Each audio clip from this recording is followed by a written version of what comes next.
Moi, ce que je représente avant tout, c'est l'avenir. Et honnêtement, c'est ce que j'aimerais dire parce que dans le moment dans lequel on vit, il y a une crise identitaire qui est naissante dans le monde agricole, qui s'exprime aujourd'hui. On voit que l'élément déclencheur, c'est la DNC, évidemment, dans le territoire du Sud-Ouest, et on l'a vu précédemment, qui concentre un certain nombre de problématiques, notamment climatiques, mais de revenus. Et aujourd'hui, je crois, sans trop me tromper, dire que la partie de la présidentielle 2027, en tout cas pour le monde rural, est en train de se jouer.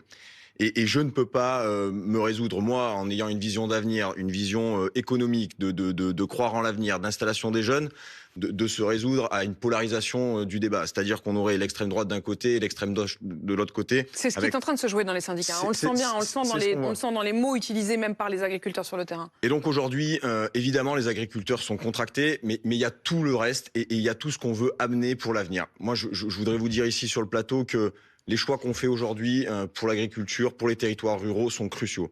C'est-à-dire que le Mercosur, la PAC, les mesures d'engrais, ajustement carbone aux frontières, l'ADNC sont des éléments qui vont conditionner l'avenir. C'est-à-dire que si on prend telle ou telle décision sur la DNC, j'entends ci et là qu'il faudrait abattre que quelques animaux, c'est installer durablement la maladie sur le territoire. On est encore en capacité de l'éradiquer avec le douloureux protocole qu'on connaît. Mais voilà.